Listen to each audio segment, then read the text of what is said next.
Bonsoir tout le monde. Dans mon expérience en tant qu'apologiste chrétien, j'ai fait le constat que voici. C'est que beaucoup de ceux qui affirment croire en Dieu et ne savent véritablement pas pourquoi ils croient. Et ceux aussi qui disent ne croient pas en Dieu, ils ne savent pas non plus pourquoi ils ne croient pas. Et cette réalité, c'est de même pour ce qu'il s'agit des miracles. Il y a des gens qui vont vous dire qu'ils ne croient pas aux miracles, mais sans pour autant savoir pourquoi. Et d'autres vont dire qu'ils croient aux miracles, mais sans pour autant avoir une certaine objectivité et par rapport à leur foi. Donc, d'où l'idée de cette conférence ce soir, à savoir, peut-on objectivement croire aux miracles? Au cours de cette conférence, nous allons nous focaliser sur 3 points. Premièrement, nous allons considérer la signification des miracles dans la Bible, et pour ceux qu'il s'agit des théistes, des déistes et des athées, nous allons ensuite présenter des arguments contre les miracles. En général, lors de nos conférences, nous nous évertuons non seulement à regarder les arguments en faveur, mais aussi les arguments contre. Je crois qu'il existe un problème dans notre christianisme, ici en Haïti particulièrement, quand nous ne sommes pas intéressés à écouter ce que les autres pensent. Ce que ceux qui ne croient pas, comme nous ne sommes pas trop intéressés à savoir ce qu'ils pensent. Or, il est important pour nous de savoir que disent les arguments contre. Quand nous disons que nous croyons au miracle, ceux qui ne croient pas, quels sont les arguments qu'ils mettent en avant pour dire qu'ils ne croient pas au miracle?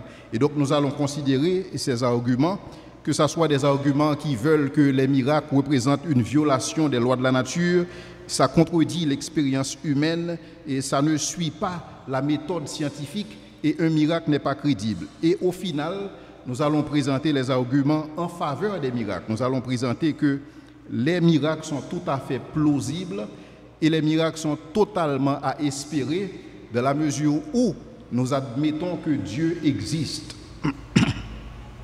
Donc notre objectif ce soir, ce n'est pas de vous présenter une explication exhaustive, à savoir comment un miracle se produit, mais beaucoup plus pour formuler des arguments par rapport aux naturalistes qui disent que les miracles n'existent pas sans pour autant argumenter leur dire. La réalité, c'est que, comme c'est le cas pour le christianisme, les autres religions sont aussi entachées de miracles. Les autres religions évoquent des miracles pour supporter leurs croyances.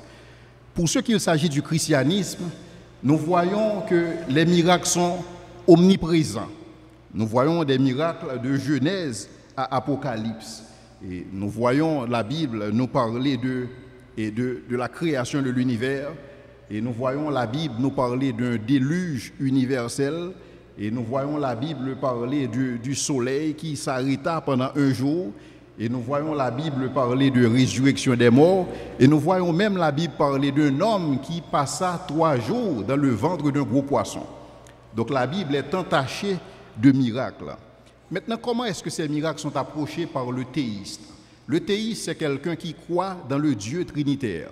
Pour lui, il voit les miracles comme étant une confirmation de la puissance de Dieu. Non seulement une confirmation de la puissance de Dieu, mais aussi une confirmation du messager de Dieu. Cependant, pour le déiste, c'est quelqu'un qui croit soit dans un Dieu unitaire, ou soit qu'il existe tout simplement une force impersonnelle qui gouverne l'univers. Pour le déiste, la Bible est entachée de mythes. Et donc il importe d'extirper ces mythes des textes bibliques afin de rendre ces textes plus intellectuellement viables. C'est-à-dire, pour le déiste, on ne peut pas croire en la Bible en utilisant tous ces miracles. Il faut défaire la Bible de ces miracles pour que la Bible puisse être acceptée par une certaine catégorie de gens qui pensent. Ensuite, il y a la position des athées. Et pour eux, la Bible, c'est un ramassis de contes de fées. Donc, rien de ce qui est dit dans la Bible est vrai, Dieu n'existe pas, la Bible est fausse. Maintenant, d'où vient cette idée que les miracles n'existent pas? D'où vient cette idée de la part des athées? D'où vient cette idée de la part des déistes que Dieu n'existe pas? Donc, à l'origine, un philosophe, un mathématicien, un astronome du nom d'Isaac Newton, il était le premier, si vous voulez, à poser les fondements pour un univers qui n'a pas besoin de Dieu pour son fonctionnement. Et je dois vous dire en passant que l'humanité a beaucoup bénéficié de Sir Isaac Newton par rapport à ce qu'il a développé, parce que c'est lui qui est venu premièrement avec ce que nous appelons la théorie de la gravité universelle. Donc pour ce qu'il s'agit d'Isaac Newton, il voit l'univers comme étant une machine, il voit l'univers comme étant une mécanique. Et donc pour lui, Dieu existe, mais cependant Dieu n'intervient pas. Pourquoi? Parce que Dieu semble agir comme un horloger. Et cet horloger qui a construit une montre, donc l'horloger n'a plus besoin d'être présent pour faire fonctionner la machine. Donc pour Isaac Newton, l'univers n'est qu'une machine créée par Dieu et qui opère à partir des lois de Dieu. Cependant, je dois vous dire que la présence d'Isaac Newton, les écrits d'Isaac Newton ont révolutionné le monde. Parce que Isaac Newton était à la base de la révolution scientifique. Et en passant, je dois aussi vous dire que Isaac Newton a écrit autant de livres sur la théologie que des livres de science. Donc c'était quelqu'un qui faisait école, donc c'était un leader. Et donc beaucoup d'autres scientifiques ont suivi Isaac Newton dans ses dires, et parmi lesquels je veux citer Pierre-Simon de Laplace. Quand on a demandé à Pierre-Simon de Laplace pourquoi dans son équation est-ce qu'il n'inclut pas Dieu, sa réponse célèbre c'était de dire il n'y a aucun besoin pour l'hypothèse Dieu dans le fonctionnement de la machine qu'il a créée. Donc Pierre-Simon de Laplace croyait en l'existence de Dieu, mais pour lui, Dieu n'intervient pas. Dieu crée le monde et Dieu laisse le monde s'occuper de ses affaires. Il n'intervient pas dans les affaires des hommes. Et c'est la même remarque pour ce qu'il s'agit de Denis Diderot, qui lui disait que nous savons désormais que le monde n'est plus un Dieu, mais une machine avec des turbines, avec des poulies, etc. Donc il parlait d'une façon imagée.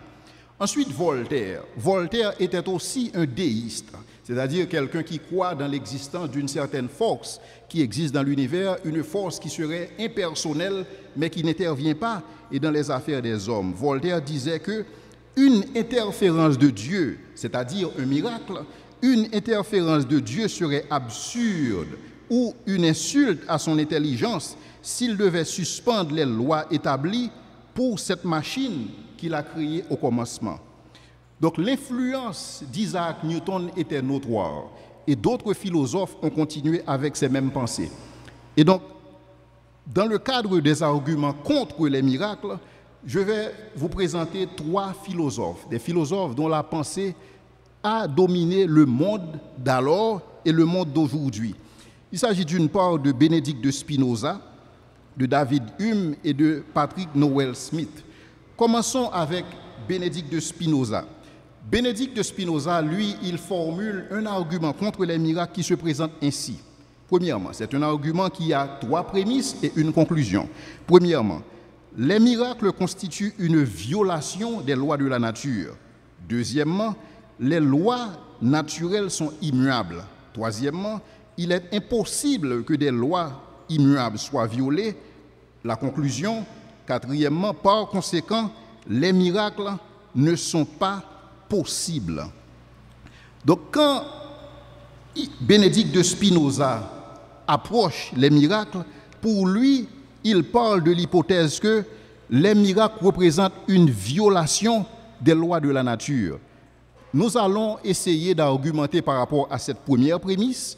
Je vais aussi fournir une argumentation par rapport à la deuxième prémisse. Cependant, pour ce qu'il s'agit de la troisième prémisse, il n'y a absolument rien à dire. Il a raison, il est impossible que des lois immuables soient violées. Parce qu'une loi qui se veut immuable, c'est une loi qui ne puisse être altérée, c'est une loi qui ne puisse changer. Maintenant, la question qu'il convient de se poser, est-ce que les lois de la nature rentrent effectivement dans cette catégorie?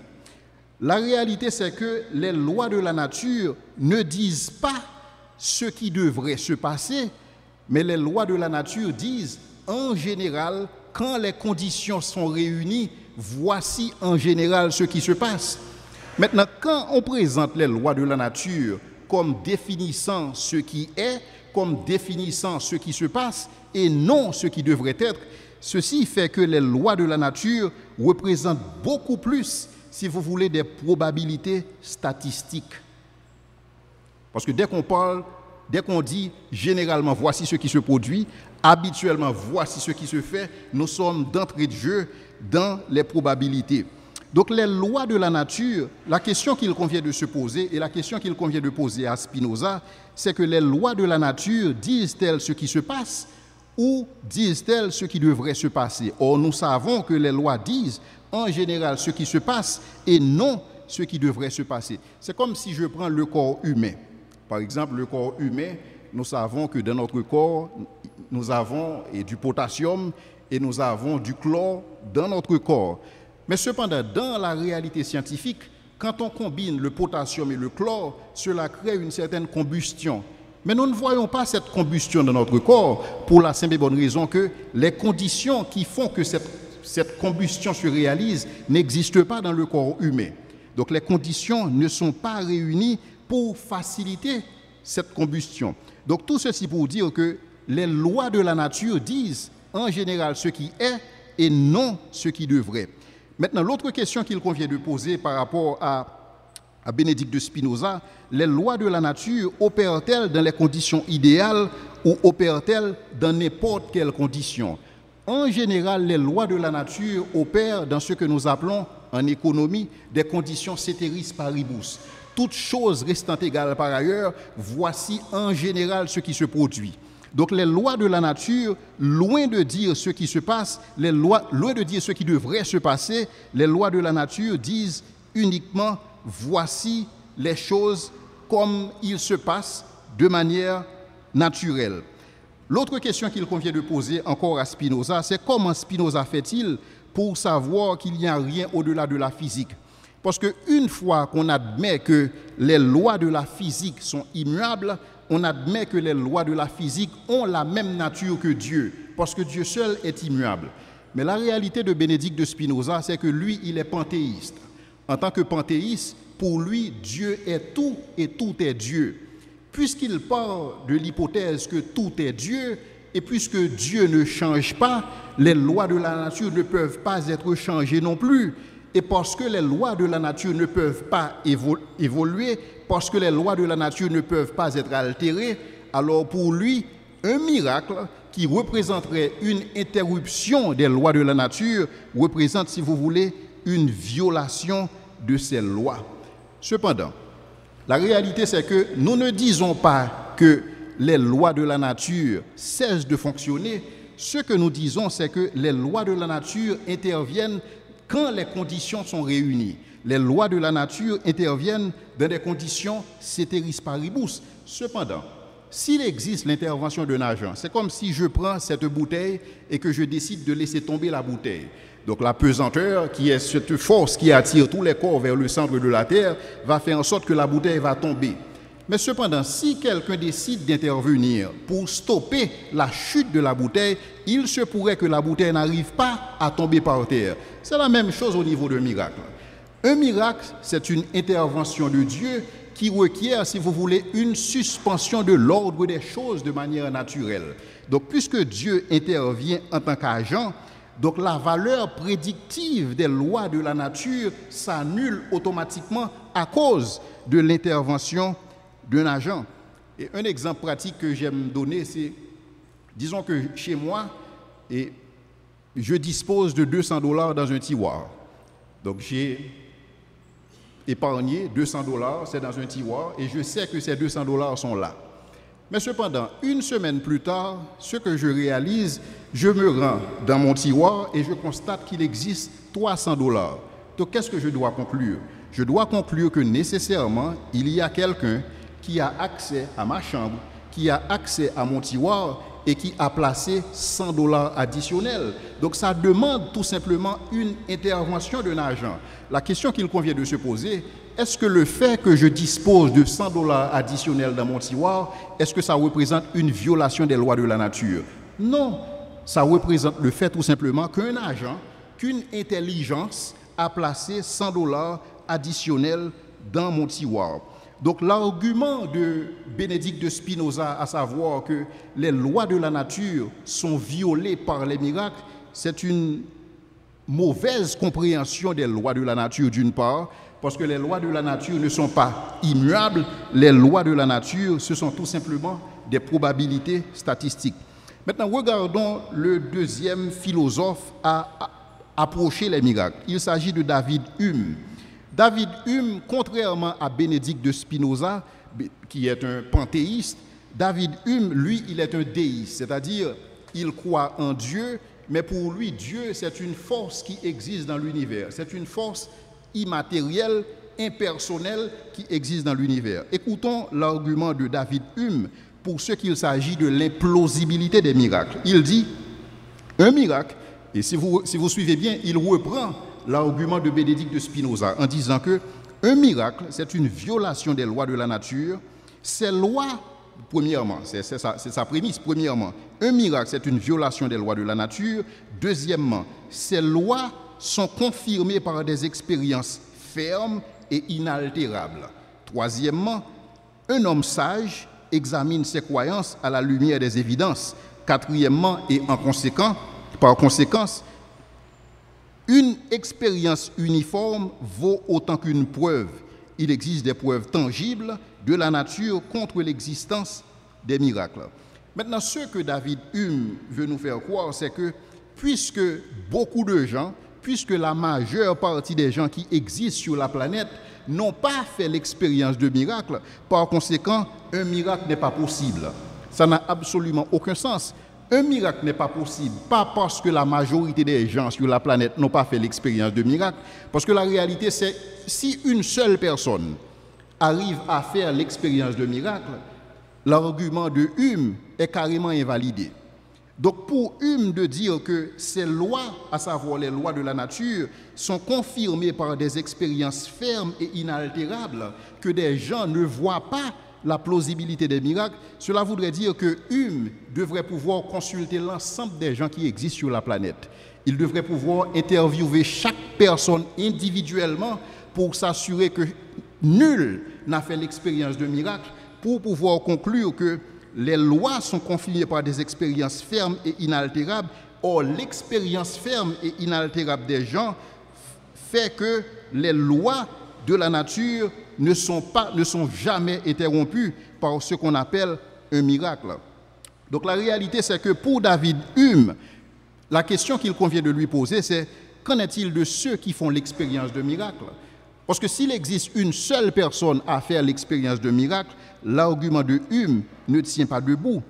Maintenant, je dois vous dire que ce que nous essayons de faire dans le cadre de cette conférence, c'est de dire que, effectivement, Bénédicte de Spinoza et David Hume ont raison. Ils ont raison parce qu'ils partent à partir d'un biais anti-surnaturel. Donc pour eux, quand ils regardent le fonctionnement normal du monde, dans un univers fermé, Dieu n'existe pas ou Dieu n'intervient pas. Dans ce contexte, les miracles ne sont pas possibles. Effectivement, ils ont raison. Parce que la réalité, c'est que si Dieu se retrouve en dehors de l'équation, si Dieu n'intervient pas, les miracles ne sont pas possibles. Donc dire que les miracles ne sont pas possibles revient à dire que Dieu n'existe pas. Dans la mesure où Dieu existe, il faudrait admettre la plausibilité des miracles. Mais cependant, si nous disons que Dieu n'existe pas, moi j'admets avec Bénédicte de Spinoza et David Hume que les miracles ne sont pas possibles dans un univers fermé. Donc si Dieu n'existe pas, il n'y a pas de miracle. Cependant, si Dieu existe, la plausibilité des miracles demeure. Donc dans ce contexte, la position des athées est invalidée, dans le sens que pour prouver qu'un miracle n'existe pas, il faudrait prouver d'abord que l'athéisme est vrai et que le christianisme, y compris toutes les autres religions, sont fausses. Donc le débat qui est posé, ce n'est pas un débat à savoir est-ce que les miracles sont possibles. Le débat, c'est un débat à savoir est-ce que Dieu existe. Or, il existe des arguments fermes pour prouver l'existence de Dieu. Donc, les questions qu'il convient de poser à David Hume sont les suivantes, à savoir, comment peut-il savoir que toutes les expériences passées et futures supporteront son naturalisme? Parce que ce que David Hume nous dit, c'est que en vertu de l'expérience traditionnelle que les gens ont, les miracles ne sont pas possibles. Donc ce qu'il fait, il regarde le passé pour dire, d'après ce qu'il a observé par le passé et d'après ce qu'il voit qui se passe présentement, les miracles ne sont pas possibles. Mais qu'en est-il du futur? Donc pour David Hume de se baser sur le passé, pour dire que les miracles n'existent pas, ça demande pour David Hume d'avoir une certaine omniscience. Il devrait pouvoir connaître toutes les expériences de chaque personne, les expériences par le passé, les expériences présentes, et pour pouvoir dire que les expériences futures vont aussi confirmer son naturalisme. La deuxième question qu'il convient de poser aussi à David Hume, c'est savoir pourquoi contraster un événement rare avec un événement fréquent. Parce que David Hume continue pour dire que la réalité des miracles, si toutefois les miracles existent, les miracles seraient des événements rares par rapport aux événements fréquents. Or, les événements fréquents constituent, si vous voulez, la réalité de chaque personne. Donc, ce que David Hume nous dit, c'est que on va dire que si les statistiques prouvent que personne ne gagne à la loterie un lundi matin, cela voudrait dire que si moi, je gagne à la loterie un lundi matin, je devrais croire que je n'ai pas gagné parce que l'expérience conforme et uniforme démontre que les gens ne gagnent pas un lundi matin. Je ne sais pas si vous voyez l'incohérence dans le sujet. Parce que pour lui, il base son exposé sur le fait que un miracle, s'il existe, c'est un événement rare. Et c'est un événement carrément implausible. C'est un événement qui n'est pas conforme par rapport à l'expérience humaine. L'expérience humaine prouve que les miracles ne sont pas possibles. Donc ce que David Hume fait, il est en train de, si vous voulez, de contraster les événements fréquents par rapport aux événements rares. Nous ne disons pas qu'un miracle est un événement fréquent. Nous ne disons pas qu'un miracle se produit chaque jour. Cependant, notre argument, c'est que si on admet l'existence de Dieu, on admet aussi la possibilité que ce Dieu transcendant puisse intervenir dans la nature et son intervention n'est pas une violation des lois de la nature pour la simple et bonne raison que les lois de la nature ne sont pas immuables, mais que les lois sont tout simplement des probabilités statistiques. Maintenant, regardons l'argument de Hume au regard de la science. Ce que Hume nous dit, c'est que ce qui est conforme à l'expérience humaine est ce qui est vrai. C'est-à-dire que tout ce qui n'est pas conforme à l'expérience humaine, tout ce qui n'est pas conforme aux pratiques, tout ce qui n'est pas conforme à ce qui se fait de manière générale n'est pas vrai. Maintenant, au regard de la science, quand un scientifique fait une expérience, il part de l'hypothèse que ce qui était vrai hier n'est pas nécessairement vrai aujourd'hui. Ce qui est vrai aujourd'hui peut ne pas être vrai demain. Et pour preuve, au début de mon exposé, je vous ai parlé de Sir Isaac Newton et qui avait inventé, si vous voulez, la théorie de la gravité universelle. Mais le modèle de Newton ne fonctionne plus. Depuis Albert Einstein, avec la théorie de la relativité, on n'utilise plus le modèle de Newton. Donc tout ceci pour dire que ce qui était vrai hier peut ne pas l'être aujourd'hui. Et ce qui est vrai aujourd'hui peut ne pas l'être demain. Donc sur cette base, le fait pour David Hume de dire que ce qui correspond aux expériences passées détermine ce qui va se passer à l'avenir, ce n'est pas conforme à la réalité et ce n'est pas conforme si vous voulez, au modèle scientifique. Ce n'est pas conforme à ce que la science fait. Parce qu'en réalité, c'est que si un scientifique devrait savoir ce à quoi il va aboutir dans le cadre de sa recherche, ce ne serait même pas la peine pour lui de poursuivre la recherche parce qu'il connaît déjà le résultat, n'est-ce pas? Donc il se base sur ce qui s'est passé dans le temps pour prédire ce qui pourrait arriver. Mais ce qui pourrait arriver n'est pas toujours conforme par rapport à ce qui s'est passé dans le temps. Le dernier philosophe que je voudrais vous présenter, c'est Patrick Noel Smith. Et pour lui, et écoutez bien son langage, pour lui, il s'oppose à toute tentative d'expliquer le surnaturel par l'opération miracle. Donc, Patrick Noel Smith, on dirait qu'il est beaucoup plus à l'aise avec l'idée qu'il existe des interventions d'ordre surnaturel. Mais pour lui, ces interventions qu'on peut qualifier de surnaturelles, on ne peut pas les appeler miracles pour la simple et bonne raison que c'est parce que la science n'a pas encore trouvé l'explication. Donc, une fois que la science aura découvert l'explication, il n'y a plus moyen de qualifier ces événements de miracles, mais tout simplement des événements non encore connus. Donc, ce que Patrick Noel Smith est en train de nous dire, c'est qu'il existe pour lui un seul mode d'acquisition de connaissances. Toute la connaissance qu'on peut avoir, elle est d'ordre scientifique. C'est-à-dire, si toute la connaissance qu'on peut avoir est d'ordre scientifique, il faudrait poser la question à Patrick Noel Smith, à savoir, que fait-il des mathématiques? Parce que quand on parle de mathématiques, on ne parle pas de science, on parle de l'intuition. Quand on parle de géométrie, on parle de précision. Un triangle a toujours trois côtés, indépendamment du monde, indépendamment du contexte. Et ça, c'est une connaissance. Et je dois vous dire en passant, c'est une connaissance absolue. En principe, il existe deux sources de connaissance absolue, la géométrie et la théologie. Parce que tout ce que dit la géométrie est vrai, indépendamment du contexte, indépendamment de la situation. Maintenant, quand nous approchons les mathématiques sont approchées de manière intuitive. On ne procède pas par une démonstration pour valider que 2 plus 2 font 4, mais tout simplement, on procède intuitivement. Intuitivement, nous savons que 2 plus 2 font 4. Et c'est la même chose pour la connaissance de Dieu. La connaissance de Dieu, avant d'être une connaissance révélée, elle est d'abord intuitive, dans le sens que quand nous observons la réalité de la création, nous inférons, nous nous disons que puisqu'il existe un design, puisqu'il existe une certaine conception dans l'univers, là où il existe un design, il faut nécessairement qu'il existe un designer. Dans ce contexte, cette connaissance que nous avons, ce n'est pas une connaissance qui est démontrée en laboratoire, mais c'est une connaissance que nous savons pour être vraie de manière intuitive. Donc tout ceci pour dire que Patrick Noel Smith, il se fourvoie quand il pense que la seule source de connaissance est la science.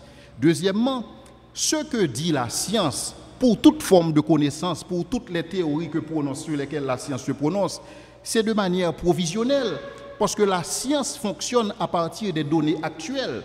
Donc la science va vous dire, les scientifiques vont vous dire, à partir des données que nous avons, voici comment nous interprétons la réalité, mais ces données peuvent changer, ces données peuvent évoluer. Et c'est pourquoi quand l'homme de science parle, il ne parle pas de manière ex cathedra, il parle de manière relative. Le scientifique, il admet que la connaissance scientifique, c'est une connaissance relative. Mais pour Patrick Noel Smith, la connaissance scientifique, c'est une connaissance absolue. Donc ceci positionne Patrick Noel Smith comme étant quelqu'un qui se place en porte-à-faux et par rapport à la science. Donc l'argument de Patrick Noel Smith est ainsi formulé. Premièrement, c'est sa prémisse. Seuls ceux qui possèdent des facultés prédictives peuvent être qualifiés comme une explication d'un événement. C'est-à-dire tout ce qu'on ne peut pas prédire, on ne peut pas l'utiliser pour expliquer un phénomène. Donc l'explication de phénomène réside dans sa capacité à faire des prédictions. Dans la mesure où on ne peut pas prédire un miracle n'est pas conforme à la réalité. C'est ce qu'il nous dit. Premièrement, de sa prémisse. Deuxièmement, un miracle n'est pas prévisible. Par conséquent, un miracle n'est pas qualifié pour servir d'explication au sujet d'un événement. Pourquoi? Parce que selon Patrick Noel Smith, le fait qu'un miracle ne présente aucun caractère de prévisibilité, donc le miracle ne peut pas être utilisé. Ce que Patrick Noel Smith est en train de nous dire, c'est que si nous voyons un événement surnaturel se produire en face de nous, dans la mesure où cet événement n'était pas prévisible, cet événement, on ne peut pas le qualifier de miracle. Tout ce qu'on peut dire, c'est qu'on ne connaît pas encore l'explication pour cet événement, mais on le connaîtra plus tard. Je ne sais pas si vous voyez l'incohérence dans sa pensée. Et ça, c'est ce que je vais vous introduire plus tard. C'est ce qu'on appelle le scientisme. Ce n'est pas de la science, c'est le scientisme. Et le scientisme, c'est une autre forme de religion. C'est un acte de foi. Donc ce que je ne comprends pas maintenant, je le comprendrai plus tard. C'est exactement ce que disent les religieux. Pour ceux qui ne le peuvent pas comprendre maintenant, ils disent que tout ce que je ne comprends pas maintenant, je vais le comprendre plus tard. Maintenant, quand un homme de science vous dit que ce que je ne peux pas expliquer présentement, je vais le faire plus tard, ceci représente un acte de foi dans la même catégorie que le religieux qui réfléchit ainsi. Je ne sais pas si vous voyez la différence, s'il existe. Maintenant, pour Patrick Noel Smith, il affirme que toute explication doit être naturelle et si l'explication n'est pas naturelle, elle n'est pas valide. Et donc c'est un saut dans la foi. Et donc la seule façon pour lui de savoir que quelque chose puisse avoir une certaine valeur explicative réside dans sa capacité à faire des prédictions. Cependant, certains scientifiques admettent qu'il existe des réalités qu'on ne peut pas prédire. Par exemple, qui a déjà prédit qu'un accident va avoir lieu? Maintenant, quand un accident se produit, c'est un miracle ou est-ce que ce n'est pas un miracle? Ce n'est pas un miracle. Mais si on suit la définition de Patrick Noel Smith, un accident ne correspond pas à la réalité. On ne devrait pas avoir les moyens pour expliquer un accident parce que l'accident n'a aucune valeur prédictive. Qui peut prédire quand est-ce qu'une maison sera cambriolée? Personne ne sait. Donc il existe des événements dans notre monde naturel, des événements qu'on ne peut pas nécessairement prédire. Donc pour Patrick Noel Smith, le fait pour quelqu'un de ne pas pouvoir prédire l'occurrence d'un miracle, ceci fait que le miracle n'est pas possible. Et comme je vous l'ai dit, on ne peut pas prédire un accident, on ne peut pas prédire un cambriolage. Mais la réalité, c'est que pour le surnaturaliste, pour les théistes, ce que nous disons, ce n'est pas qu'un miracle n'est pas prévisible, mais c'est parce qu'un miracle ne résulte pas d'une intervention humaine, parce que le miracle résulte d'une intervention divine. Si on avait cette révélation de Dieu, à savoir ce que Dieu allait faire, on pourrait prédire un miracle. Mais dans la mesure où nous n'avons pas cette information, ce n'est pas parce que nous n'avons pas cette information que l'information n'est pas là. L'information est dans la pensée de Dieu. Dieu sait ce qu'il va faire. Donc le caractère imprévisible des miracles, si vous voulez, n'est pas un argument valide et par rapport à ce que Patrick Noel Smith nous dit. En général, quand un miracle se produit, la cause n'est pas naturelle, mais la cause est intelligente. Donc ce qu'il faut admettre, c'est qu'il existe des phénomènes naturels et pour lesquels nous devons approcher ces phénomènes avec une explication naturelle. Mais il existe par contre des phénomènes surnaturels que nous devons approcher avec une explication surnaturelle. Parce que le piège qu'il convient d'éviter, et c'est un piège que beaucoup de gens tombent là-dedans, c'est que dès qu'ils voient un événement qu'ils ne peuvent pas interpréter, ils disent que c'est Dieu qui opère. Et c'est exactement ce qui s'est produit dans le temps, en fait, dans la période prémoderne.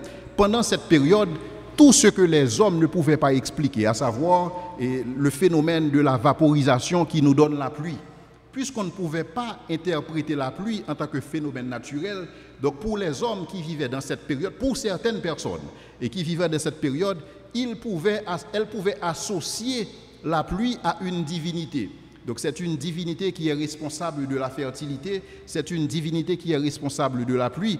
Mais cependant, avec l'avènement de la science, maintenant nous avons une meilleure compréhension des phénomènes naturels pour pouvoir fournir une explication naturelle. Cependant, il demeure toujours des phénomènes surnaturels. Maintenant, pour ces phénomènes surnaturels, on ne peut pas dire que ce qu'on ne connaît pas aujourd'hui, on le connaîtra plus tard, parce que ça c'est du scientisme. Il faut tout simplement admettre que ce que nous sommes en train de constater relève du surnaturel. Parce que ce que nous demandons, et si vous voulez, à ces naturalistes, c'est tout simplement de suivre les évidences là où elles mènent. Parce que le fait pour quelqu'un de dire que ce que je ne comprends pas aujourd'hui, je le comprendrai plus tard, ça c'est de la religion. Ça n'a rien à voir avec la science, ça n'a rien à voir avec la rationalité, et ça c'est purement du fidéisme. Maintenant, qu'en est-il de la crédibilité des miracles? il y a des gens qui disent que les miracles ne sont pas crédibles, particulièrement pour ce qu'il s'agit des miracles de la Bible, parce que ce sont des miracles qui nous sont rapportés. Or, nous autres, nous n'étions pas sur place, nous n'étions pas physiquement présents pour observer effectivement que ces miracles se sont produits. Maintenant, la réalité, c'est que quand nous lisons Paul en 1 Corinthiens 15, le verset 17, Paul nous dit carrément que le plus grand des miracles qui n'a jamais existé dans toute l'histoire de l'humanité, à savoir la résurrection de Jésus-Christ, c'est un fait historique. C'est ainsi que Paul le présente. Paul présente la résurrection comme étant un fait historique et en principe, il existe 12 faits historiques qui seraient restés sans explication si le Christ n'était pas ressuscité d'entre les morts. Comment expliquer le tombeau vide? Comment expliquer des Juifs qui ont adoré pendant des millénaires chaque samedi et qui ont décidé de changer le samedi en dimanche? Quel phénomène naturel peut expliquer cette réalité? Comment expliquer la conversion de Jacques? Comment expliquer l'avènement de l'Église? Comment expliquer la conversion de Paul? Il existe tout un ensemble de faits historiques qui seraient restés sans explication si le Christ n'était pas ressuscité d'entre les morts.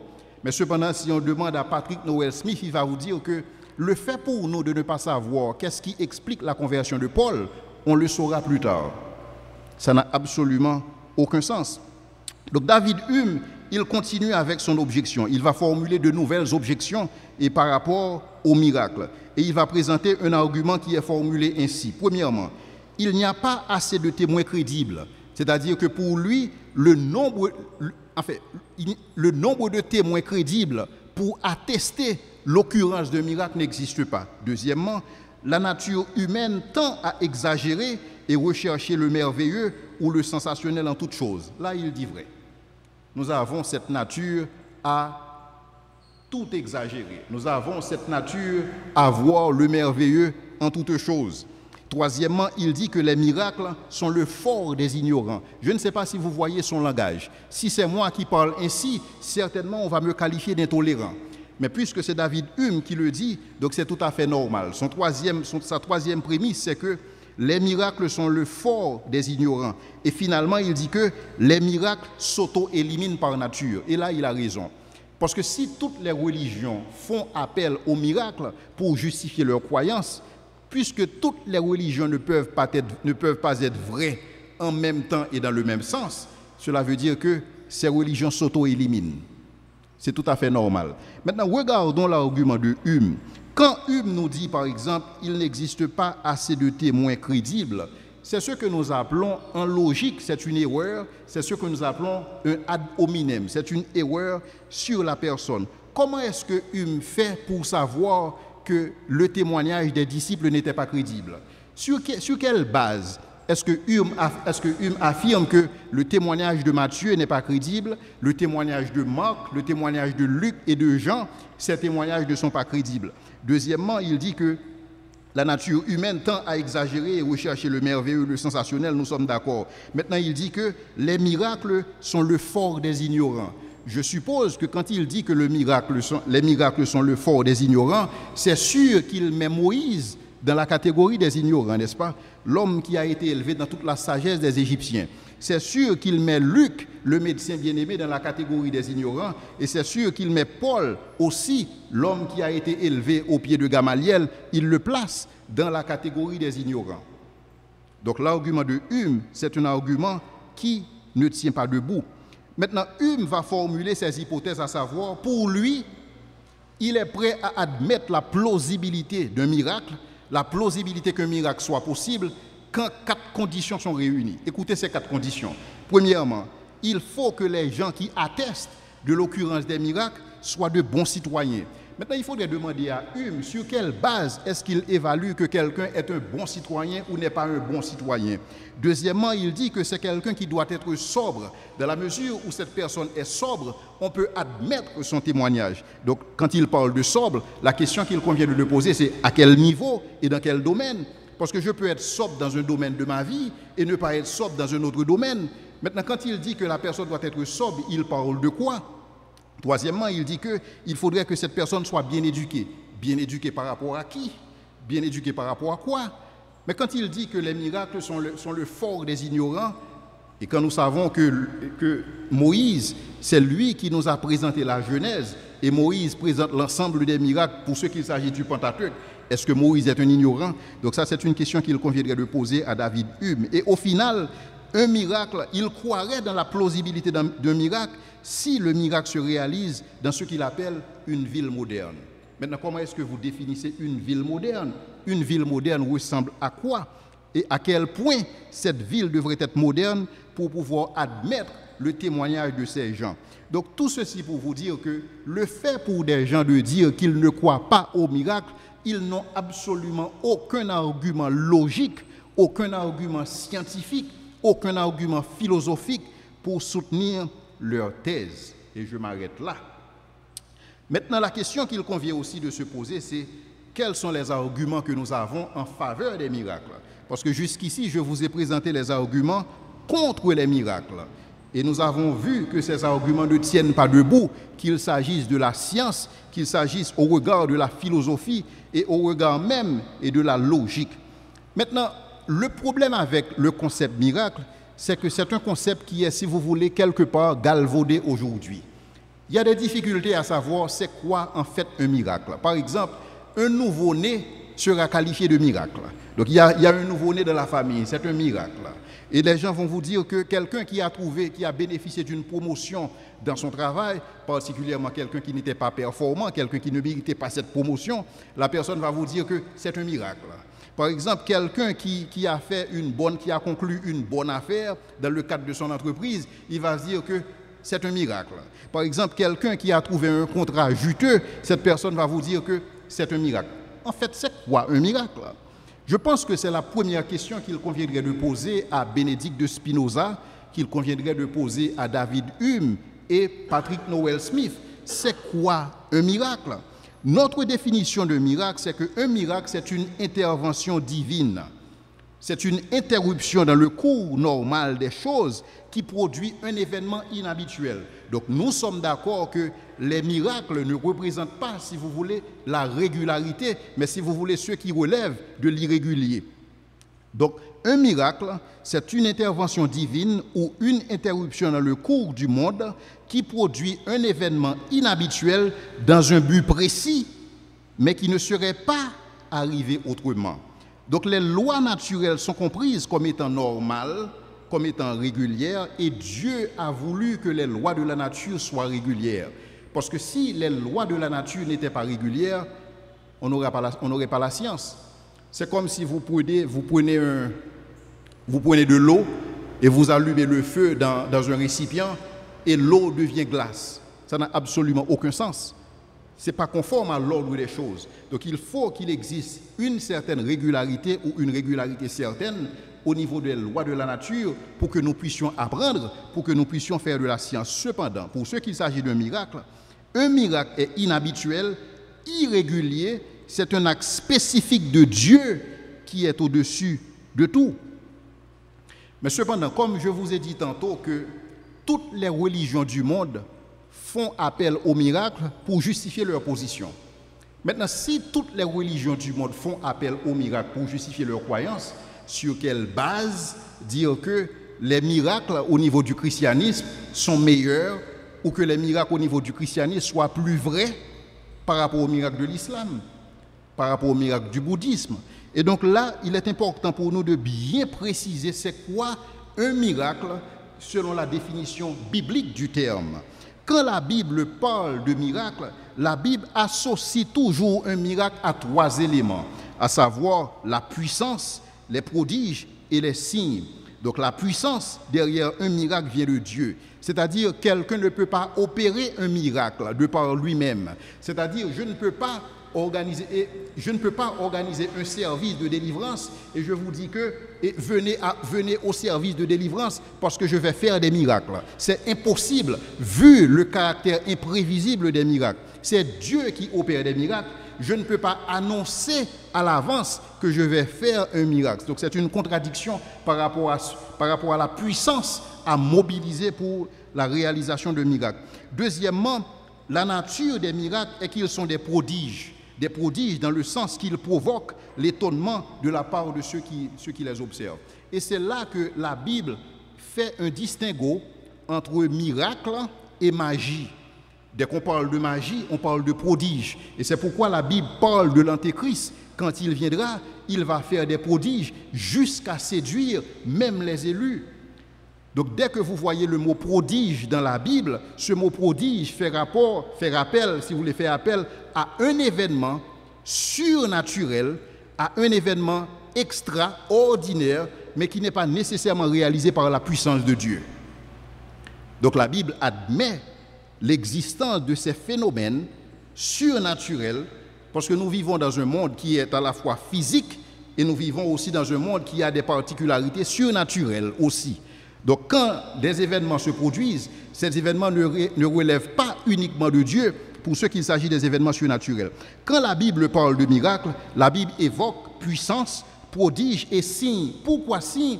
Parce que les miracles sont des signes qui pointent le doigt vers le message, parce que Dieu, quand il opère un miracle, il le fait soit pour confirmer le message ou soit pour confirmer le messager.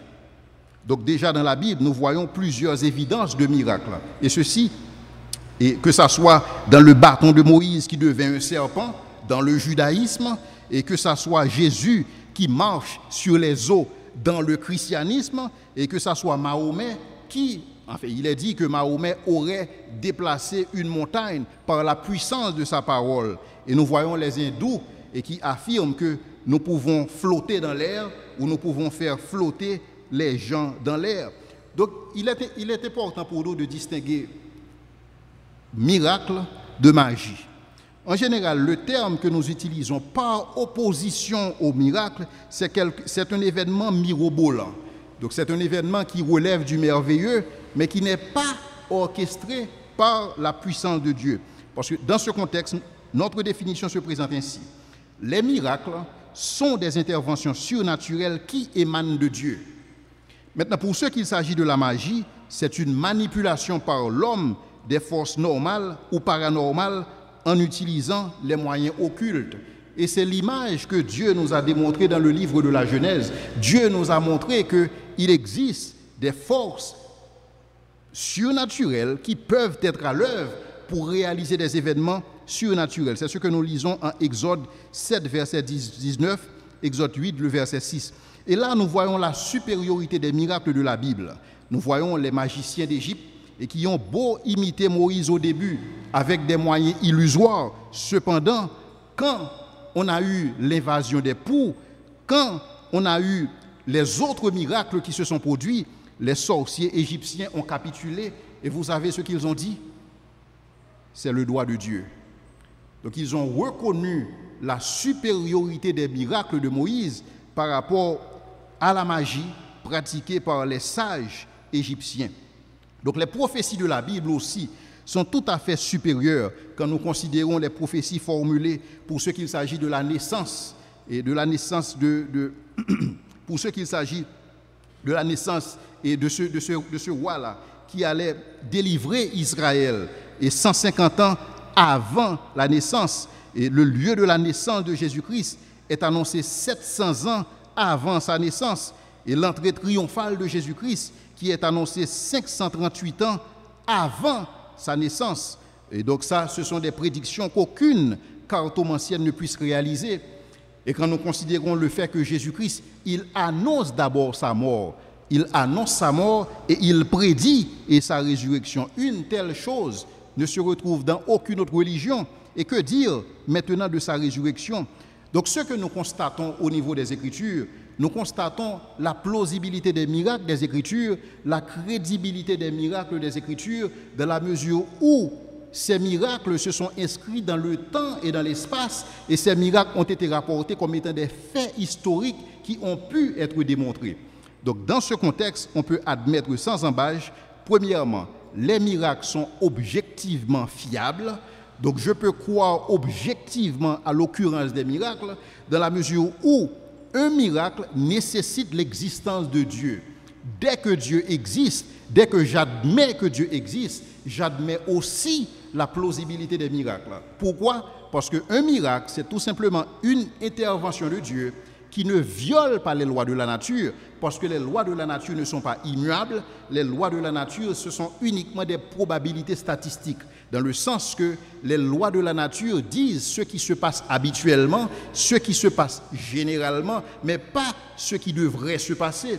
Et donc Dieu peut intervenir dans son univers, parce que son univers n'est pas fermé. Il intervient, il fait des miracles. Parce que le Dieu de la Bible, c'est un Dieu qui est présenté comme étant non seulement immanent, c'est-à-dire qui s'implique dans les affaires des hommes, mais aussi qui est transcendant dans le sens qu'il est au-dessus et au-delà de l'univers, et il peut faire des interventions quand il décide de le faire selon le conseil de sa volonté. Et donc là où existe un témoignage valide et des miracles supérieurs, les miracles ont une plus grande valeur. Donc le christianisme dispose de meilleures évidences et de plus de témoins qui ont rapporté sans collusion aucune par écrit et des miracles qui se sont produits dans le temps. Aucune religion ne dispose des miracles, des prophéties comme ceux de la Bible, et aucune religion n'a de miracles qui puissent se comparer à la résurrection de Jésus-Christ, tant dans sa grandeur que dans son témoignage. Donc pouvons-nous croire objectivement à l'existence des miracles? Tout à fait, parce que les miracles représentent une intervention divine qui requiert la suspension des lois de la nature pour une loi beaucoup plus supérieure. Merci.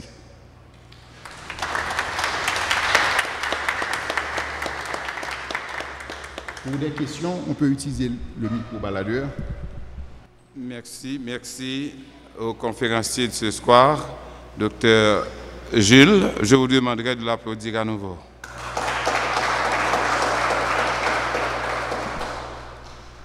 Comme c'est la coutume ici lors de nos différentes conférences apologétiques, nous allons donner le micro à ceux-là qui auraient des questions à poser. Et je crois qu'il y en a pas mal.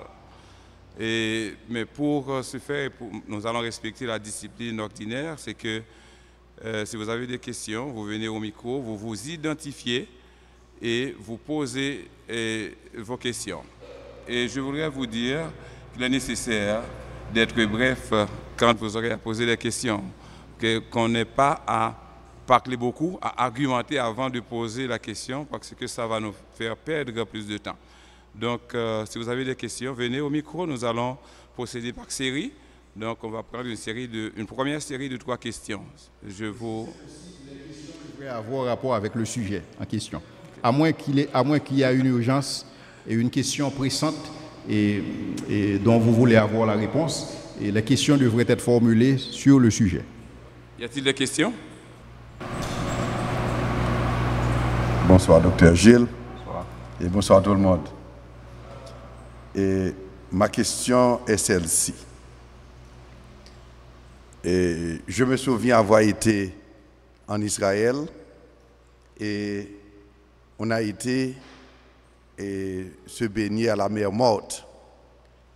Et à la mer Morte, même un petit bébé qui vient de naître peut nager avec facilité. Il en est de même qu'il y a des miracles qui ont été opérés dans la Bible. On dit que Jésus a marché sur les eaux. Et un bébé qui peut nager facilement dans la mer Morte.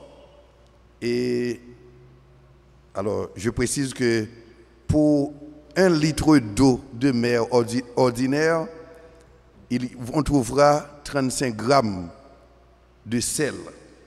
Alors que dans 1 litre de mer, dans 1 litre d'eau de mer, de la mer Morte, on peut retrouver 275 grammes de sel. Donc cela sous-entend que on peut, même si on n'avait pas la possibilité, on n'est pas un nageur du tout, on peut flotter sur la mer Morte, que ce soit un vieillard, un bébé. Et peut-on considérer un miracle quand on peut donner une explication scientifique au fait qui s'est produit. Tel quelqu'un qui ne sait pas nager et qui peut se retrouver sur le large de la mer morte et on voit la personne flotter. Parce qu'il y a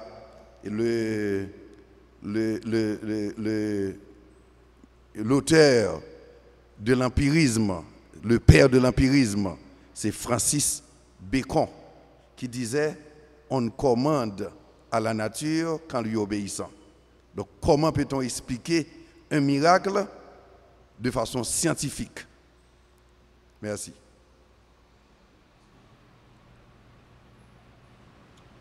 Une deuxième personne.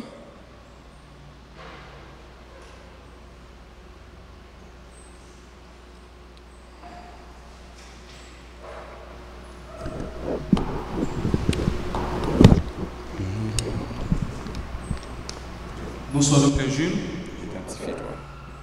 Ok, je réponds au nom de Pierre Johnny.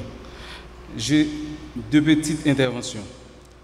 La première, c'est est-ce que normalement le progrès de la science n'affaiblit pas cette plausibilité de croire au miracle? Par exemple, lorsqu'il y avait cette affaire de césarienne, par exemple, pour la première fois, autrefois il n'y en avait pas, mais pour la première fois avec cette affaire de césarienne, c'était un miracle pour cette génération. C'est-à-dire que le progrès ou l'évolution de la science, de jour en jour, est-ce que nous les croyons? Je pourrais dire normalement que c'est pas, cela nous empêche de croire de jour en jour au miracle. C'est premièrement. Deuxième, c'est la Bible, c'est oui et amen. Ok, la Bible, c'est oui et amen. C'est-à-dire que pour parler de la science, il faut remettre en question les choses et se remettre en question. C'est-à-dire, si la Bible, c'est oui et amen, est-ce que je peux oser de parler de quelques passages des affaires de science? Parce que pour la science, il faut prouver, mais la Bible, c'est oui et amen. Il faut croire aveuglement à Dieu. C'est-à-dire, peut-on parler de ce mot, la science de la Bible? Merci.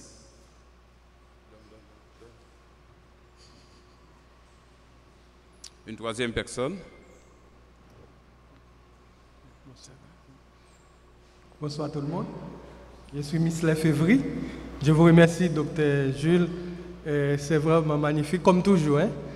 Alors, ma question, c'est que on dit généralement il y a miracle lorsque la capacité de l'homme n'est plus.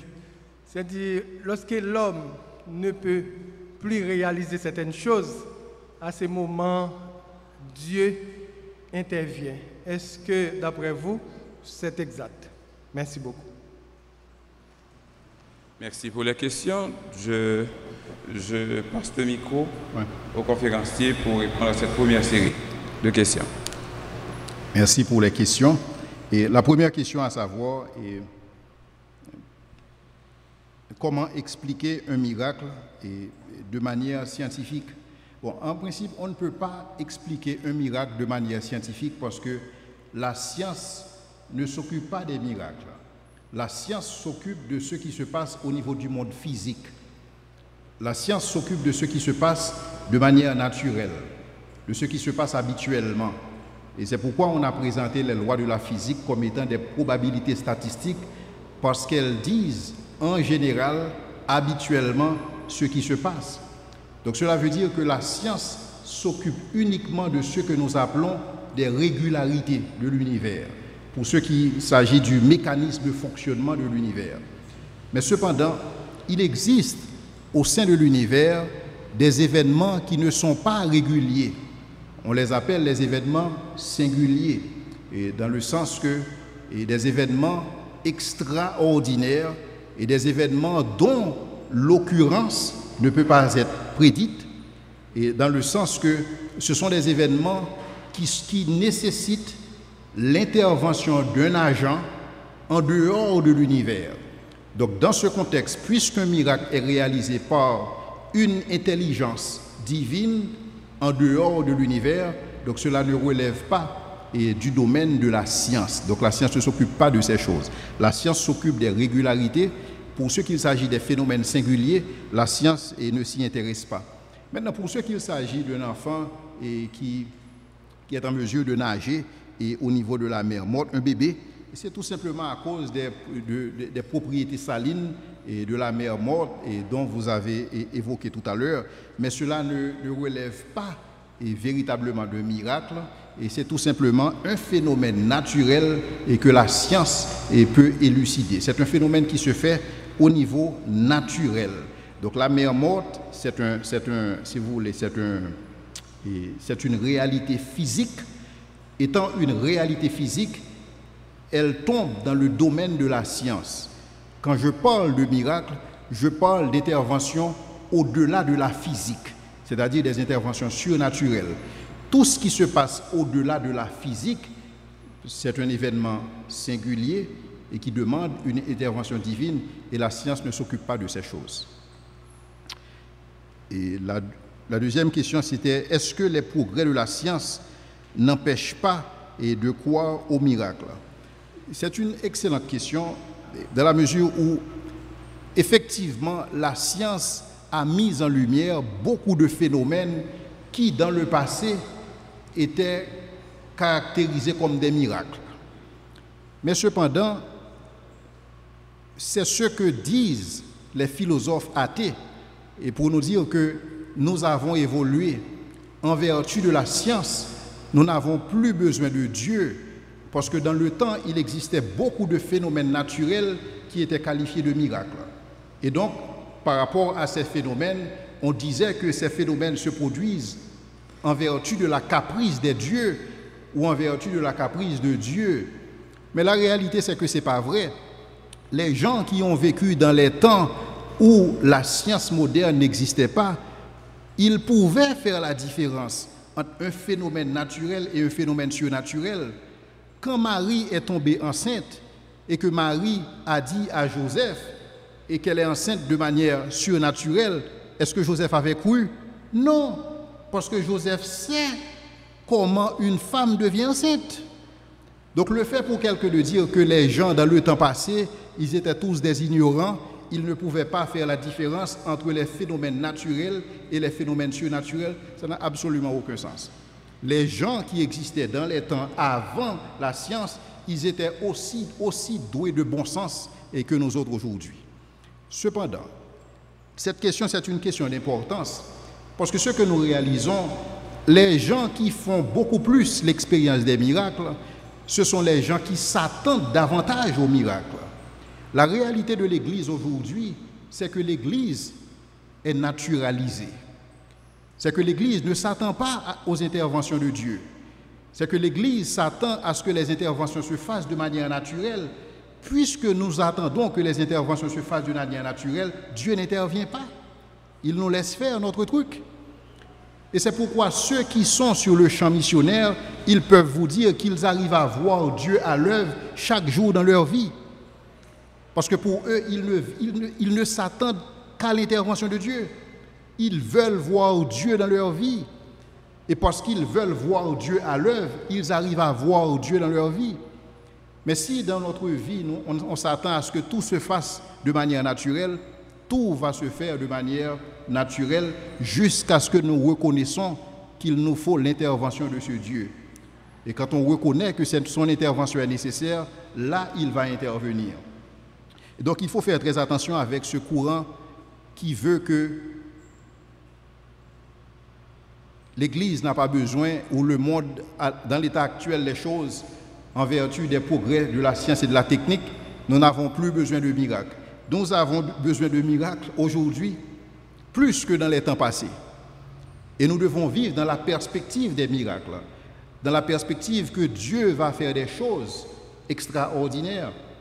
Et quand on regarde, quand on lit Éphésiens, on voit ce que Paul demande, comment Paul demande aux chrétiens de prier. Et j'invite les chrétiens à considérer ce texte où Paul dit que pour que Dieu illumine les yeux de votre cœur, afin que vous sachiez quelle est la largeur, quelle est la hauteur, la puissance de la connaissance de Jésus-Christ. Mais la réalité, c'est que nous ne prions pas ces choses. Nous demandons à Dieu des choses que les hommes peuvent nous donner. Puisque nous demandons à Dieu des choses que l'homme peut donner, alors nous voyons l'homme, nous ne voyons pas Dieu. C'est aussi simple que cela. Et c'est pourquoi il faut faire très attention en sorte que dans notre marche avec Dieu, nous ne naturalisons pas les choses. Parce que le christianisme, c'est une religion surnaturelle, fondée par un être surnaturel qui concerne un événement majeur, qui est la résurrection de Jésus-Christ, qui est aussi un événement surnaturel. Donc on ne peut pas vivre le christianisme sans la pensée du surnaturel. Et la réalité, c'est que plus on comprend le surnaturel, plus on peut comprendre la réalité des choses naturelles. Donc il faut faire très attention à ne pas naturaliser l'Église. Comment? Non, je n'ai pas bien entendu. Et la troisième question, c'était doit-on aveuglement croire? Et dans les textes bibliques, je ne vois nulle part dans les Écritures où Dieu nous demande de croire sans comprendre. Au contraire, dans les Écritures, nous voyons Dieu évoquer l'idée de connaissance. Dieu veut que nous sachions des choses. Jean écrit son évangile, il dit que j'ai écrit ces choses afin que vous sachiez. Donc il présente des choses. Luc écrit son évangile pour que nous puissions savoir certaines choses. Dieu dit dans la Bible, quand je ferai X, Y, Z, alors vous saurez. Dieu n'a pas dit que mon peuple périt par faute de foi, mais il a dit que mon peuple périt par faute de connaissance. Donc Dieu veut que nous comprenions certaines choses. Et c'est pourquoi Paul écrivait à Timothée en 2 Timothée 1er, je crois, 2 Timothée 2, Paul disait à Timothée, Dieu te donnera de l'intelligence en toutes choses. Et à Daniel de dire, ceux qui auront de l'intelligence comprendront, Dieu veut que nous saisissions sa parole. Le fait pour nous de croire de manière aveugle, et c'est ce qu'on appelle de la superstition, ça n'a rien à voir avec la foi. La foi implique toujours la connaissance. La foi est basée sur les connaissances de ce que nous savons pour être vrai en fonction des évidences que nous avons. Et Dieu fournit toujours des évidences. Et c'est pourquoi ceux qui ne croient pas en Dieu, ils sont inexcusables. Parce que les évidences existent, il suffit de regarder ce qui se passe autour de nous. Et c'est ce que l'apôtre Paul nous dit en Romains 1er. Et quand on considère, et David nous disait tantôt, quand je considère les cieux, ouvrage de tes mains, donc quand on voit la création, on voit Dieu, donc les évidences existent. Donc on ne croit pas, personnellement, je ne crois pas de manière aveugle. Et je veux croire et je veux aussi comprendre. Et dans ma réalité des choses, je comprends afin de croire. Donc je peux décider de comprendre des choses, je peux décider de croire avant de comprendre, mais la compréhension doit aussi faire partie de la foi. Et la dernière question, c'était est-ce qu'il y a miracle quand l'homme ne peut pas intervenir? Je pense que cette dernière question ressemble un peu à la question à savoir est-ce que les progrès de la science n'empêchent pas de croire au miracle? Effectivement, Dieu intervient, mais il n'intervient pas quand nous sommes à bout de ressources. Il intervient quand il décide d'intervenir. Nous pouvons être à bout de ressources et Dieu n'intervient pas. C'est comme si on demande à Dieu d'intervenir dans notre vie à chaque fois que nous sommes en situation difficile. Notre Dieu n'agit pas de cette manière. Notre Dieu agit de manière souveraine. Quand il veut intervenir, il intervient. Quand il ne veut pas intervenir, il n'intervient pas, indépendamment de notre situation. Mais si on s'attend à ce qu'il intervienne, si on permet qu'il rentre dans notre vie et qu'il prenne le contrôle et qu'il nous dirige, c'est sûr qu'il va le faire. Et donc là, nous allons voir sa puissance à l'œuvre dans nos vies, mais c'est à nous de le vouloir. S'il y a d'autres questions, y a-t-il d'autres questions? Bonsoir, docteur Jules. Bonsoir. J'ai une question à trois volets. Donc tu as trois questions. Est-ce que le miracle peut s'opérer en deux fois? Est-ce que un miracle peut s'opérer en deux fois? En deux fois. Si oui, est-ce qu'il s'opère dans les mêmes conditions? Et si il s'opère dans les mêmes conditions, est-ce qu'on peut parler de miracle lorsqu'on sait tout phénomène qui s'opère dans les mêmes conditions produisent les mêmes effets? Oh, c'était la question à trois volets. Ok. Bon. Y a-t-il d'autres questions? Okay. En attendant, je vais en poser une. Étant donné que généralement, on parle de mystère pour les choses qui arrivent et qu'on ne comprend pas, est-ce que le conférencier peut faire une différence entre un mystère et un miracle?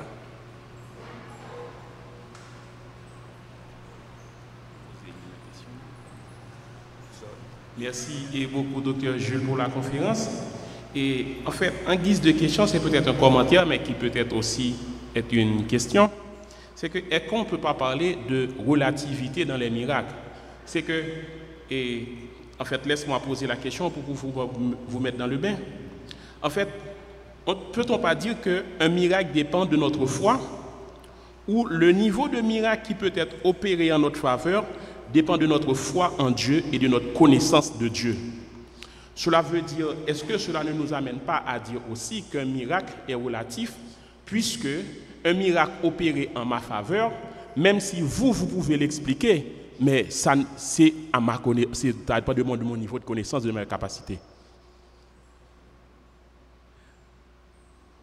Merci. Y a-t-il une troisième personne?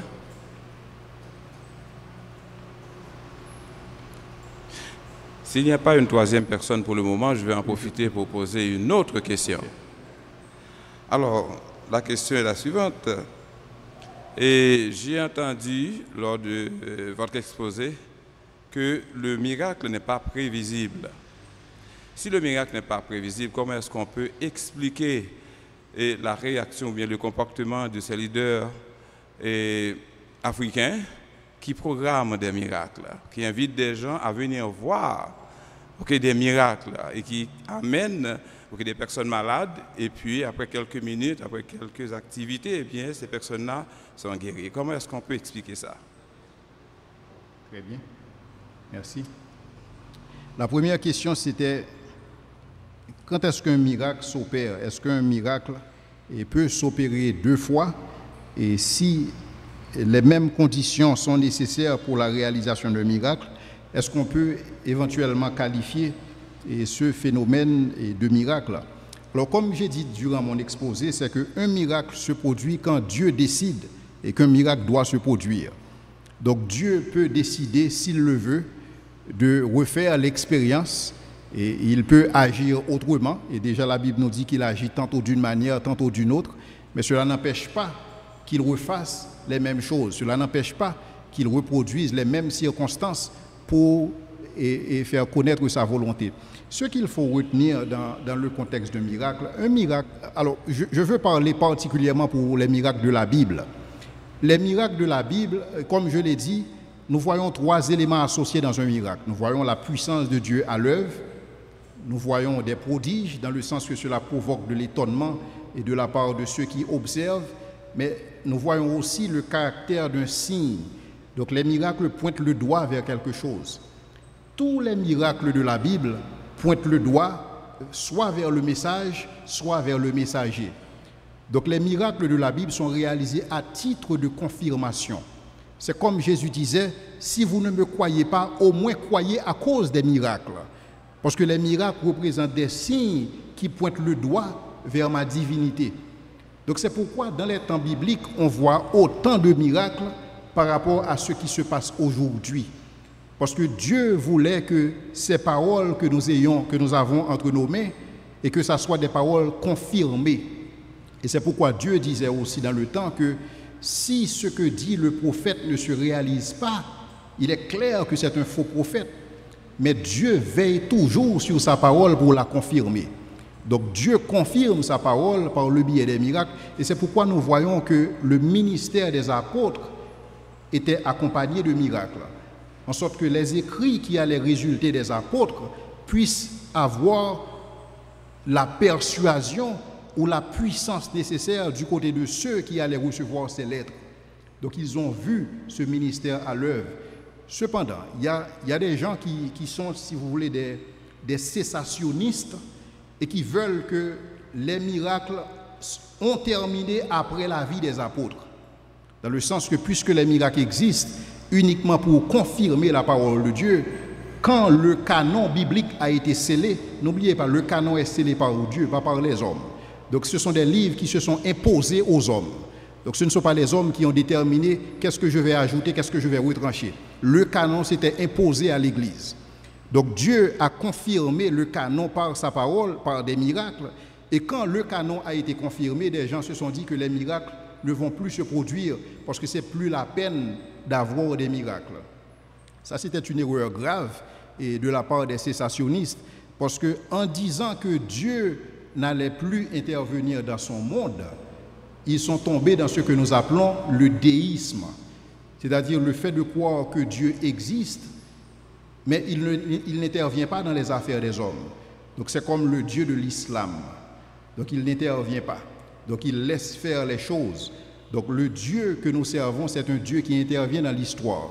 C'est le Dieu qui change les choses. Il a dit qu'il change les temps et les circonstances. Et donc il continue d'intervenir moyennant que lui, il décide d'intervenir. Donc quand il décide d'intervenir, il intervient. Et il peut intervenir dans les mêmes circonstances, tout comme il peut intervenir dans des circonstances carrément différentes. Donc c'est à lui de voir, et dans ce contexte de sa souveraineté. Maintenant, la différence entre un mystère et un miracle, un mystère, c'est tout simplement une réalité qui n'a pas encore été révélée. Donc quand ce n'est pas révélé, c'est un mystère. Et quand c'est révélé, c'est révélé. Donc c'est une réalité. Et de même que Moïse disait que les choses cachées sont à nous, et les choses révélées, les choses cachées sont à Dieu, et les choses révélées sont à nous et à nos enfants. Il existe un certain nombre de vérités dans la Bible et qui sont cachées, qu'on ne peut pas interpréter. Quand je disais tantôt que Dieu veut qu'on comprenne sa parole, il existe des réalités dans la Bible qu'on ne pourra jamais comprendre, qu'on ne pourra jamais expliquer. Personne ne peut expliquer la Trinité, parce que la Trinité demeure un mystère. Et cependant, on peut formuler certaines hypothèses, on peut avancer certains arguments qui présentent la Trinité, mais la Trinité reste et demeure un mystère. Donc il y a d'autres choses qui dans la Trinité demeurent un mystère, comme la doctrine de la prédestination, et qui demeure un mystère et dans la Bible, et qui ne fait pas partie des choses révélées à nous et à nos enfants. Mais ces choses, ce ne sont pas des miracles. Quand on parle de miracles, on parle d'une intervention divine qui requiert la suspension des lois de la nature pour une loi beaucoup plus supérieure. Parce que Dieu, quand il veut aller plus vite, c'est comme par exemple si je prends le miracle que Jésus a réalisé aux noces de Cana. Donc Jésus, il a transformé l'eau en vin.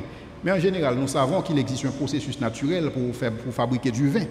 Donc, ça commence avec l'arbre qui arrive à puiser de l'eau et à transformer Dieu. Il y a un processus naturel et qui fait que la vigne produise du vin. Mais cependant, ce que Jésus-Christ a fait, il a, si vous voulez, court-circuité les différentes étapes qui amènent à la production du vin. Donc là, c'est un miracle extraordinaire que Jésus-Christ a fait. Donc dans ce contexte, c'est différent de mystère, parce qu'un mystère, c'est tout simplement ce qu'on ne peut pas expliquer. Il existe des vérités dans la Bible, on les admet comme étant des vérités, mais cependant, ce sont des mystères et que le commun des mortels ne peut pas expliquer. Et maintenant, pourquoi ne pas parler, est-ce qu'on peut voir, l'autre question, la troisième question, c'était est-ce qu'on ne peut pas voir une certaine relativité dans les miracles, et dans la mesure où cela dépend de notre foi. Effectivement, dans la Bible, il est dit, il te sera fait selon ta foi. Mais la réalité, c'est que le fait pour moi d'exercer ma foi et de ne rien obtenir ne veut pas nécessairement dire que je n'ai pas la foi. Donc Dieu veut que nous demandions, et il a dit dans sa parole que si nous, méchants comme nous autres, et nous savons donner de bonnes choses à nos enfants, et qu'en est-il de lui, le Père par excellence, et si on lui demande son Saint-Esprit?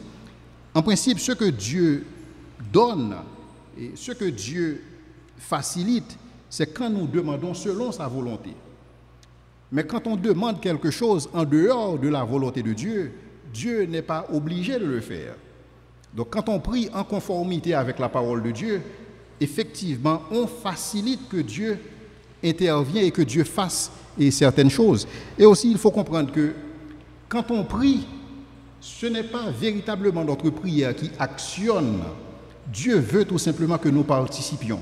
Parce que Dieu savait depuis des temps immortels ce qu'il allait faire, depuis des temps éternels. Il savait ce qu'il allait faire dans votre vie. Donc le fait pour Dieu de vous demander de prier, c'est que Dieu veut que vous participiez avec lui.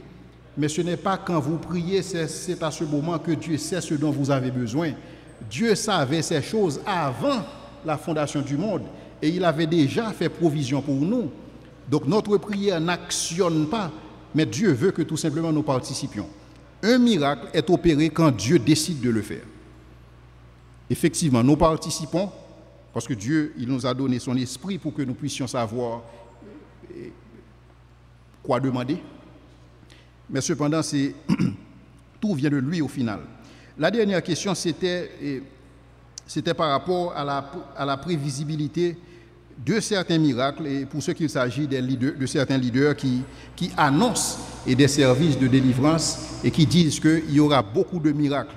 Je dois vous dire que d'après ce que je vous ai présenté au cours de cette conférence, et nous savons qu'un miracle se réalise quand Dieu décide d'intervenir.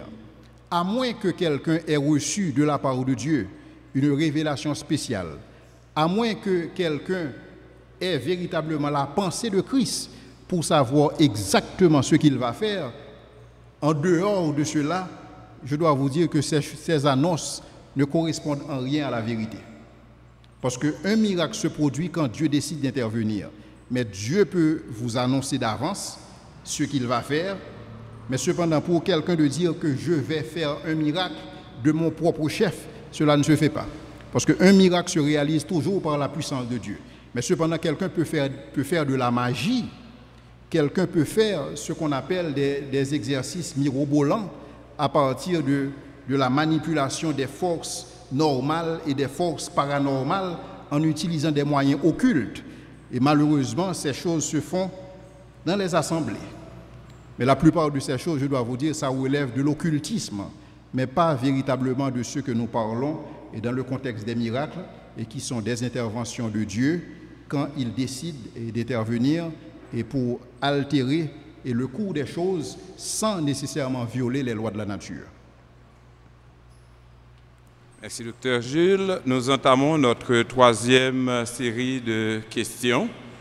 Et j'ai envie de demander à Dr. Jules, qui nous a dit que les miracles viennent de Dieu, et comment est-ce qu'on peut qualifier ce que faisait Simon de Cyrène, par exemple, qui est allé même jusqu'à demander aux apôtres la puissance qu'ils possédaient pour opérer des miracles. Est-ce qu'effectivement tous les miracles viennent de Dieu? Et je cède le micro à quelqu'un. Alors je ne m'étais pas identifié tout à l'heure, c'est Joël Dénéus. Et je reviens à la charge pour poser une deuxième question, à savoir, et je dirais que je me retrouve dans une situation de contraste et même de dichotomie quand il s'agit de la définition même du mot miracle. Et on dit qu'un miracle, c'est un fait extraordinaire, dépourvu d'explications scientifiques et qui est associé uniquement à la divinité. Tandis qu'il y a un exégète, c'est-à-dire celui qui s'adonne à chercher les explications, n'est-ce pas, des faits, des choses, etc., et théologiquement, qui dit qu'un miracle est toujours porteur d'une signification. Comment pouvez-vous, n'est-ce pas, nous élucider là-dessus? C'est tout à fait clair, si je peux répondre rapidement. C'est qu'en principe, pour les miracles de la Bible, ou pour les miracles qui sont réalisés dans le contexte du christianisme, et ces miracles sont réalisés premièrement par la puissance de Dieu, ces miracles sont des prodiges dans le sens qu'ils provoquent l'étonnement, et ces miracles constituent un signe dans le sens qu'ils pointent le doigt vers quelque chose. Donc dès qu'il y a un miracle doit nécessairement indiquer quelque chose, ça doit donner gloire à Dieu dans un certain sens. Et c'est pourquoi ce que nous voyons pendant la vie de Jésus-Christ, nous ne voyons jamais Jésus réaliser un miracle pour satisfaire ses besoins personnels. Jésus n'a jamais fait aucun miracle pour satisfaire ses besoins. Pourquoi? Parce qu'il voulait vivre notre vie pleinement. Parce qu'il savait que nous ne serions pas dans cette situation où à chaque fois que nous sommes en face d'un besoin quelconque et nous allons opérer un miracle. Donc Jésus-Christ a vécu notre vie. Quand Jésus-Christ avait soif, il n'a pas fait un miracle. Il a cherché à boire. Il a demandé à quelqu'un de l'eau. Jésus-Christ aurait pu faire un miracle. C'est lui qui a fait le Nil, non? C'est lui qui a fait Bassin Bleu. Mais cependant, quand il a soif, il demande. Et c'est le modèle qu'il nous donne. Donc effectivement, on doit vivre avec cette pensée du surnaturel, mais il ne faut pas oublier notre responsabilité personnelle pour certaines choses. Donc il y a des choses que Dieu veut que nous les réalisions de manière naturelle. Mais il y a des choses que Dieu intervient là-dedans de manière surnaturelle. Donc tout ce qui relève de notre responsabilité humaine, nous devons les assumer et non attendre un miracle de la part de Dieu. Autrement, ça n'a absolument aucun sens. Et pour attendre un miracle de la part de Dieu, cela voudrait dire que nous avons la pensée de Dieu, que Dieu va intervenir dans le sens que nous voulions qu'il intervienne. Il peut vouloir intervenir, mais à sa façon, pas à notre façon. Il peut vouloir intervenir en son temps, mais pas selon notre timing. Parce qu'il ne faut pas oublier que Dieu est souverain. Ce qu'on présente aujourd'hui dans les églises, on présente un petit Dieu qu'on peut manipuler. Un petit Dieu à qui on dit, à qui on donne des ordres, et j'ordonne, et je réclame, et je demande. Notre Dieu ne fonctionne pas avec des injonctions. Il n'a pas d'ordre à recevoir de personne. Quand il décide d'intervenir, il intervient. Quand il ne veut pas intervenir, il n'intervient pas. Et c'est la souveraineté de Dieu. Donc le petit Dieu qu'on manipule, ce n'est pas le Dieu du christianisme. C'était une très bonne question. Il y a une autre question. Okay. Il y a deux autres. Parce que la troisième série, c'est une seule personne. Mais c'était une très bonne définition. Oui. Et la définition que vous avez donnée pour le miracle au début, c'était une très bonne définition. C'est dit en d'autres termes, mais ça rejoint un peu la pensée chrétienne pour ceux qu'il s'agit de la définition de miracle. Oui, bonsoir docteur Jules. Bonsoir à votre assistance. Et ma question, c'est sur le rapport entre la canonisation et les miracles. La canonisation de l'Église catholique. Qu'est-ce que je veux dire par là?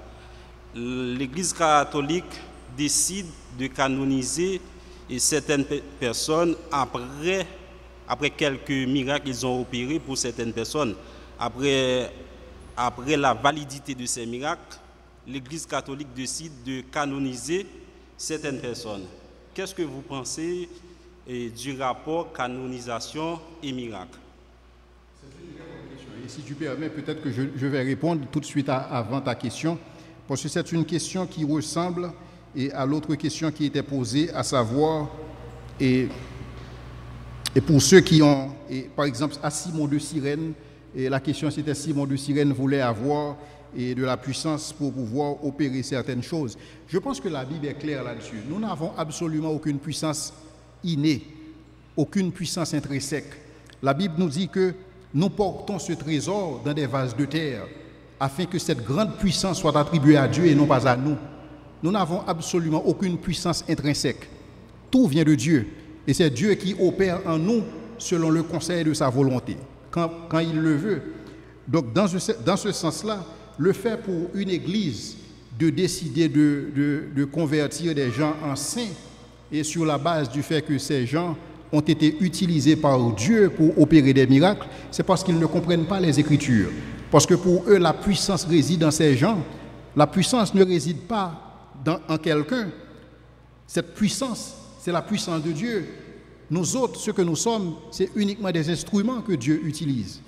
Nous sommes des instruments dans sa main qu'il utilise dans des circonstances bien précises. Cette grande puissance, c'est attribué à Dieu et non pas à nous, parce que tout ce que nous sommes, ce sont des vases de terre. Donc j'ai tenu à répondre à cette dernière question parce que ça se réfère aussi à la question que tu posais, à savoir, est-ce que pour ceux qui ont une certaine puissance à l'interne et pour pouvoir réaliser certaines choses. Et pour ceux qu'il s'agit de la Bible, pour ceux qu'il s'agit des Écritures, et nous savons que cette puissance vient de Dieu. Par exemple, certains diraient que, et pour Paul, qui avait cette opportunité dont même un mouchoir de poche dont il possédait qui imposait à quelqu'un et faisait en sorte que ces gens soient guéris.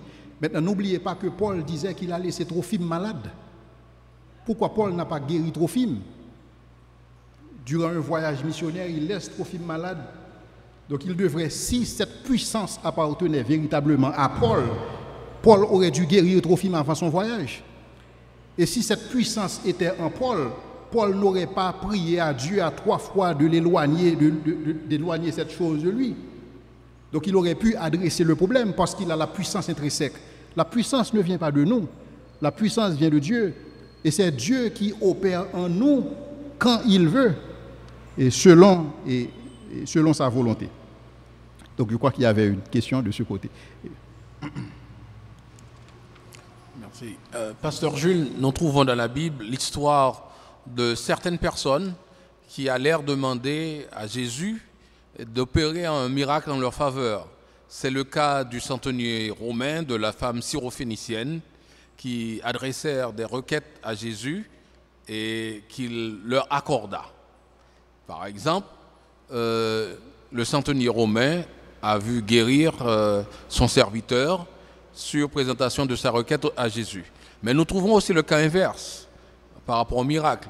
Il y a un autre cas où cela leur a été refusé. C'est le cas des habitants de Capernaum qui demandèrent à Jésus un miracle et Jésus le leur refusa et même ajouta qu'il ne sera donné aux habitants incrédules de Capernaum aucun autre miracle que celui de Jonas.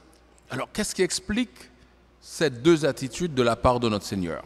C'est une excellente question. Alors, la réalité de la part du centenier et de la femme syrophénicienne et par rapport à cette requête qui était adressée à Jésus-Christ, et il faut voir aussi le contexte où Jésus-Christ il voulait mettre en valeur la foi de ce citoyen romain, de ce centenier romain, où il disait que même en Israël, il n'a pas trouvé une aussi grande foi. Donc Jésus-Christ a voulu faire passer un message. Et comme je l'ai dit tantôt, dès que nous voyons un miracle dans la Bible, nous voyons trois choses. Nous voyons puissance de Dieu à l'œuvre, nous voyons des prodiges qui provoquent l'étonnement et nous voyons un signe qui pointe le doigt vers quelque chose. Donc Jésus-Christ voulait faire passer un message et dans ce sens-là, la requête et du centenier romain et de la femme syrophénicienne, cette requête était bien à propos. Parce que ça rentre dans le plan de Dieu pour faire passer un message, pour confirmer son messager ou pour confirmer le message. Mais pour ceux qu'il s'agit des habitants de Capernaum, c'était des gens qui voulaient tout simplement que Jésus-Christ, ils voulaient voir Jésus-Christ se donner en spectacle. Ils voulaient provoquer Jésus-Christ. C'est comme une forme de tentation pour Jésus-Christ. C'était des gens qui n'étaient pas prédisposés à croire, mais cependant, ils ont demandé à Jésus-Christ un miracle et Jésus-Christ leur a dit que le miracle que je vais vous accorder, c'est exactement au miracle de Jonas. Parce que la réalité, c'est que ceux qui ne sont pas prédisposés à croire, Dieu n'est pas obligé de se révéler à eux. Si vous ne voulez pas croire, à quoi est-ce que ça sert pour Dieu de vous convaincre? Il y a des gens qui ne veulent pas croire. Il y a des gens, même s'ils voient les évidences. Moi, le texte dans la Bible qui me pose problème, c'est le texte où Jésus-Christ a ressuscité Lazare qui sentait déjà après 4 jours. Maintenant, imaginez-vous que Jésus-Christ a ressuscité Lazare, les gens aux alentours étaient témoins, et tout de suite après avoir été témoins de cette résurrection spectaculaire, vous savez ce qu'ils ont voulu faire? Lapider et Jésus et Lazare. Ça n'a absolument aucun sens. Il y a des gens qui sont disposés à ne pas croire indépendamment des évidences en présence. Ils ne veulent pas croire. Maintenant, quand vous ne voulez pas croire, Dieu n'est pas obligé de se manifester. Il n'est pas obligé de se révéler parce qu'il est souverain. D'abord, il se révèle à qui il veut et aussi il se révèle quand il veut faire passer un message. Dans le sens que le miracle, c'est un signe, ça pointe le doigt vers quelque chose, que ce soit pour confirmer le messager ou pour confirmer le message. C'est une excellente question. Et avec l'accord du conférencier, on serait d'aller vers une quatrième. Aussi, il y a une... Et s'il y en a dans l'Assemblée qui ont encore des questions, donc il y a quelques minutes qui leur sont réservées. Merci, sinon bon, il me semble qu'il n'y en a pas, donc on va mettre un terme à la conférence de ce soir. Est-ce que le Dr Jules a quelque chose à dire en conclusion? Pour faire une récapitulation. Ce qu'on a vu aujourd'hui, c'est que nous pouvons objectivement croire au miracle. Pourquoi? Parce qu'il n'existe aucun argument scientifique contre les miracles. Parce que la science ne procède pas pour ce qu'il s'agit du surnaturel. La science n'intervient pas dans ce domaine. La science intervient uniquement, la science peut se prononcer de manière ex cathedra uniquement pour ce qui concerne le monde naturel des choses. Mais dès qu'on parle de miracle, nous sommes dans le surnaturel, ce qui fait que la science n'est pas qualifiée pour se prononcer sur le surnaturel. La science n'est même pas intéressée à parler du surnaturel. Ce que font certains hommes de science, ils disent tout simplement que ce que nous ne comprenons pas maintenant, nous allons le comprendre plus tard. Ça, ce n'est pas de la science, c'est du scientisme. Et c'est une religion. Donc ce sont des gens qui utilisent la science comme une religion en prétendant qu'ils sont en train d'utiliser la méthode scientifique. Ça n'a absolument rien à voir. Maintenant, ce qu'on a vu, c'était qu'un miracle, c'est une intervention de Dieu qui ne viole pas les lois de la nature, parce que les lois de la nature ne sont pas immuables. Premièrement, les lois de la nature viennent de Dieu, et la Bible nous dit que Dieu a établi des lois, il ne les violera point. Dieu ne viole pas ces lois, mais cependant Dieu peut décider d'intervenir pour stopper le cours des choses.